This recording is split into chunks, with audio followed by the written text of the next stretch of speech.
प्यारे व्यूअर्स, आप सभी को फिर से मॉडर्न एजुकेशन में आपका स्वागत है। और आज हम लोग ऐसे जीएस सेशन को आगे की ओर बढ़ाते हैं। और आज हम लोग का जो सेशन है साइंस में प्रकाश जो है आरआरबी एनटीपीसी में बहुत बार प्रकाश से संबंधित प्रश्न आते हैं और उसी से जो चुनिंदा महत्वपूर्ण प्रश्न है उसको हमने चुना है और आज हम लोग उस पर डिस्कस करेंगे।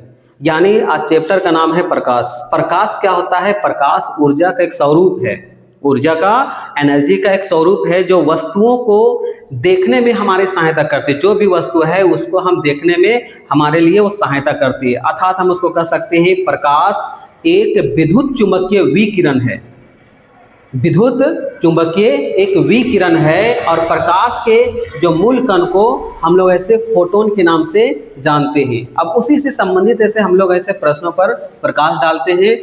क्वेश्चन नंबर 1 है, प्रकाश के छोटे छोटे कणों से मिलकर बना है जिसे कहते हैं। उसको हम लोग क्या कहते हैं? जो प्रकाश जो है वह छोटे छोटे कणों से मिलकर बनता है उसको ऐसे हम लोग ऐसे फोटोन कहते हैं। क्या कहते हैं? फोटोन। इसको प्रतिपादित ऐसे आइंस्टीन ने किया था। किसने किया था? आइंस्टीन ने किया था। इसके अलावा जो है दुनिया में जितने भी पदार्थ हैं, पदार्थ के भी छोटे छोटे कण होते हैं और उसमें ऐसे इलेक्ट्रॉन, प्रोटॉन और न्यूट्रॉन पाए जाते हैं। लेकिन प्रकाश में जो छोटे कण होते हैं उसको क्या कहते हैं? फोटोन कहते हैं। क्या कहते हैं? फोटोन। लेकिन पदार्थ में इलेक्ट्रॉन, प्रोटॉन और न्यूट्रॉन पाया जाता है। दूसरा प्रश्न है, प्रकाश तरंग किस प्रकार की तरंग है? प्रकाश जो तरंग है वह किस प्रकार की तरंग है? इसको हम लोग कहते हैं अनुप्रस्थ तरंग। क्या कहते हैं? अनुप्रस्थ तरंग। अनुप्रस्थ तरंग वह तरंग है जिसमें तरंग के सभी बिंदु तरंग की गति की दिशा में समकोण पथ पर दोलन करते हैं। यानी वो समकोण पथ पर यानी लंबवत ऐसे वो क्या करता है? दोलन करता है। उसी को हम लोग क्या कहते हैं? अनुप्रस्थ तरंग कहते हैं, जो लंबवत होती है। लेकिन एक होता है अनुदैर्ध्य तरंग जो दिशा के समानांतर चलती है। दिशा के समानांतर चलती है, लेकिन अनुप्रस्थ है वो दिशा के लंबवत चलती है। याद रखना है ये दोनों में अंतर है कि दिशा के जो लंबवत चलता है उसको ऐसे अनुप्रस्थ तरंग कहते हैं और जो दिशा के समानांतर चलता है उसको ऐसे हम लोग क्या कहते हैं? अनुदैर्ध्य तरंग के नाम से जानते हैं। तीसरा महत्वपूर्ण प्रश्न है, निम्न में से कौन सी परिघटना यह निर्णय लेने में सहायक होती है कि प्रकाश एक अनुप्रस्थ तरंग है? तो प्रकाश एक अनुप्रस्थ तरंग है। इससे हम ऐसे ध्रुवीकरण के द्वारा, कौन से? ध्रुवीकरण के द्वारा ऐसे हम जानते हैं कि प्रकाश एक अनुप्रस्थ तरंग है। कौन सी तरंग है? अनुप्रस्थ तरंग है। नेक्स्ट क्वेश्चन है, प्रकाश के विद्युत चुंबकीय स्वरूप। प्रकाश का जो विद्युत चुंबकीय जो स्वरूप है इसकी खोज किसने किया था? तो इसकी खोज ऐसे मैक्सवेल ने किया था। किसने किया था? मैक्सवेल ने किया था। अगला क्वेश्चन है, प्रकाश में ध्रुवण की घटना से यह सिद्ध होता है कि प्रकाश तरंगे हैं। प्रकाश क्या है? एक तरंग है, वेव है। तो प्रकाश के ध्रुवण की घटना से यह सिद्ध होता है कि प्रकाश तरंग है। तो इसमें से कौन सा ऑप्शन होगा? तीक्ष्ण, परगामी, अनुप्रस्थ या अनुदैर्ध्य? तो इसका होगा अनुप्रस्थ होगा। क्या होगा? अनुप्रस्थ। यानी अनुप्रस्थ से ही प्रकाश की तरंग है, यह अनुप्रस्थ से ही पता चलती है। अगला है, प्रकाश का वेग क्या है? स्पीड क्या है उसका? प्रकाश का वेग। तो प्रकाश का जो वेग है 3 × 10⁸ मीटर पर सेकेंड है। मीटर पर सेकेंड प्रकाश के वेग है। अब हम लोग बढ़ते हैं अगला प्रश्न की तरफ। अब ध्यान दीजिए, क्वेश्चन नंबर 7 में लिखा हुआ है, सूर्य ग्रहण तब होता है जब। तो सूर्य ग्रहण कब लगता है? जब चंद्रमा बीच में हो। चंद्रमा बीच में हो। किसके बीच में? सूर्य और पृथ्वी के बीच में जब चांद आ जाती है तो उसमें ऐसे सूर्य ग्रहण लगता है। ये कब होता है? तो ये अमावस्या में होता है। कब होता है? अमावस्या में यह ऐसे सूर्य ग्रहण लगती है। चंद्र ग्रहण घटित होता है। तो चंद्र ग्रहण कब घटित होता है? तो चंद्र ग्रहण जो होता है वो पूर्णिमा के दिन में होता है। और ये कब? पूर्णिमा में होता है। कब होता है? पूर्णिमा में घटित होता है। और इसमें क्या है कि सूर्य और चांद के बीच में पृथ्वी आ जाता है। कौन आ जाता है? पृथ्वी आ जाता है। यानी चांद और सूर्य और चांद जो है उसके बीच में से कौन आ जाता है? पृथ्वी। पृथ्वी के आने से पूर्णिमा के समय में चंद्र ग्रहण लगती है। नेक्स्ट क्वेश्चन है, इंद्रधनुष किस कारण से बनता है?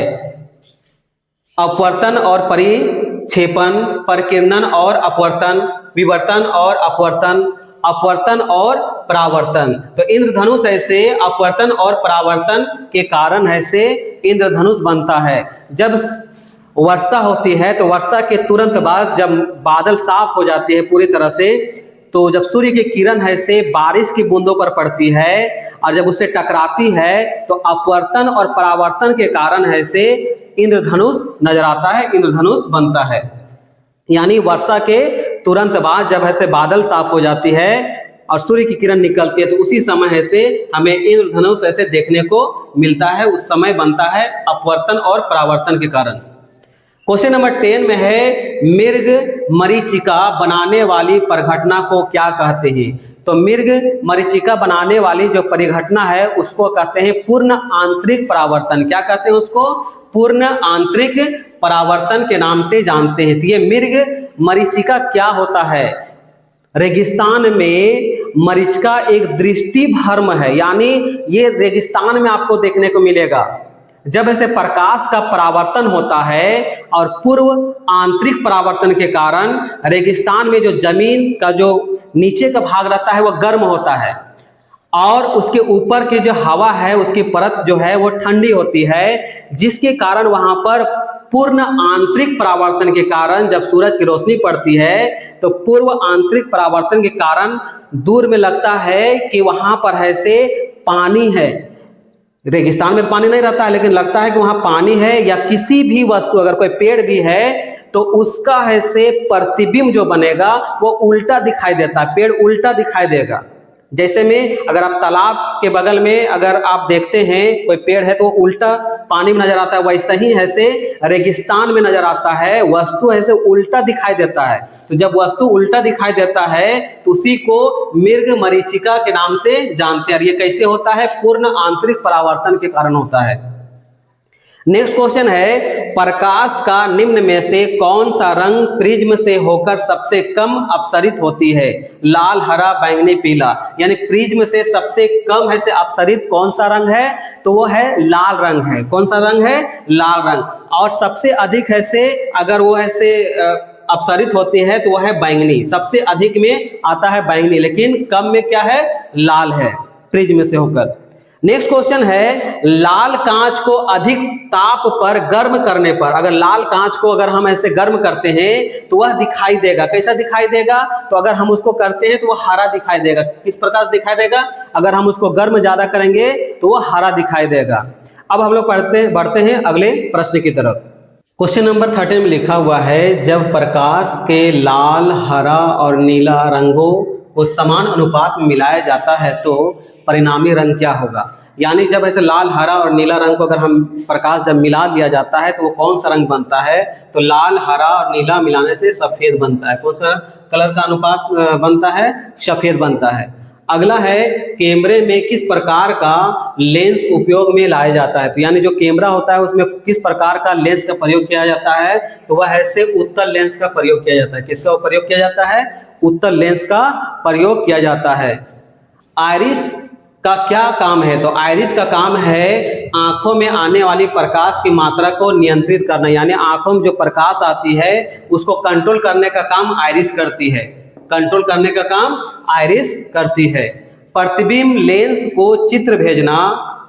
आगे लिखा हुआ है क्वेश्चन नंबर 16 में मानव की सामान्य स्वस्थ आंख के लिए स्पष्ट दृष्टि की न्यूनतम दूरी मापी जाती है।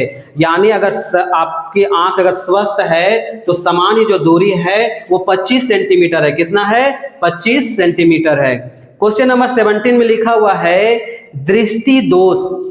मायोपिया वाला व्यक्ति देख सकता है निकट की वस्तु को स्पष्ट, दूर की वस्तु को स्पष्ट, निकट एवं दूर की वस्तु को स्पष्ट देख सकता है। तो मायोपिया जो होता है वह निकट की वस्तु को स्पष्ट देख सकता है, निकट की वस्तु को स्पष्ट देख सकता है। इसको निकट दृष्टि दोष कहते हैं और इसमें ऐसे अवतल लेंस का प्रयोग किया जाता है। किसका प्रयोग किया जाता है? अवतल लेंस का प्रयोग किया जाता है। अवतल लेंस का प्रयोग निकट दृष्टि दोष में किया जाता है। आगे लिखा हुआ है दूरदृष्टि निवारण के लिए काम में लेते हैं, यानी दूरदृष्टि अगर किसी का है तो हम कौन से लेंस का प्रयोग करेंगे। तो दूरदृष्टि के लिए हम ऐसे इसका ऐसे प्रयोग करेंगे, उत्तल लेंस का प्रयोग करेंगे। किसका प्रयोग करेंगे? उत्तल लेंस का प्रयोग किया जाता है दूरदृष्टि के लिए। और इसको ऐसे एक और नाम से जाना जाता है, पिछला एग्जाम पूछा भी गया था कि दूरदृष्टि को और किस नाम से जानते हैं, तो इसको कहते हैं हाइपरमेट्रोपिया। किस नाम से जानते हैं? हाइपरमेट्रोपिया के नाम से जानते हैं। इसको मायोपिया कहते हैं, इसको हाइपरमेट्रोपिया के नाम से भी जाना जाता है। इसमें क्या होता है कि दूर की जो वस्तु है वो स्पष्ट नजर आती है, लेकिन ऐसे नजदीक की वस्तु स्पष्ट नजर नहीं आती। इसमें हम ऐसे उत्तल लेंस का प्रयोग करेंगे। किसका प्रयोग करेंगे? उत्तल लेंस का प्रयोग करते हैं। अब हम लोग बढ़ते हैं अगले प्रश्न की तरफ। क्वेश्चन नंबर 19 में लिखा हुआ है, किस साल में रोमर ने इतिहास में पहली बार प्रकाश की गति को मापा था? यानी प्रकाश की गति को कब मापा था रोमर ने? तो 1676 ईस्वी में, 1676 ईस्वी में रोमर ने प्रकाश की गति को पहली बार मापा था। वह कौन सा यंत्र समुद्र के स्तर से ऊपर की वस्तु को देखने के लिए पनडुब्बी में प्रयोग किया जाता है? तो वह है पेरिस्कोप। पेरिस्कोप का प्रयोग किया जाता है कि कोई भी जो वस्तु है उसको ऊपर की ओर देखने के लिए इसका प्रयोग किया जाता है। दो प्राथमिक रंग जो है लाल और नीले, दो प्राथमिक रंग लाल और नीले के मिश्रण से कौन सा सेकेंडरी रंग प्राप्त होता है? तो उससे हमें मेजेंटा प्राप्त होता है। क्या प्राप्त होता है? मेजेंटा। नेक्स्ट है क्वेश्चन नंबर 22, हरे घास का रंग हरा दिखाई देता है क्योंकि यह हरे रंग के प्रकाश को वापस हमारी आंखों पर परावर्तित करती है, यानी हमारी आंखों पर वो परावर्तित करती है, इसलिए हरे घास का रंग हरा दिखाई देती है। ये सभी ऐसे प्रश्न 2016 आरआरबी में पूछा गया था। आप सभी को ये वीडियो अगर अच्छी लगे तो आप इसे लाइक भी करें और सब्सक्राइब करें। थैंक यू, धन्यवाद।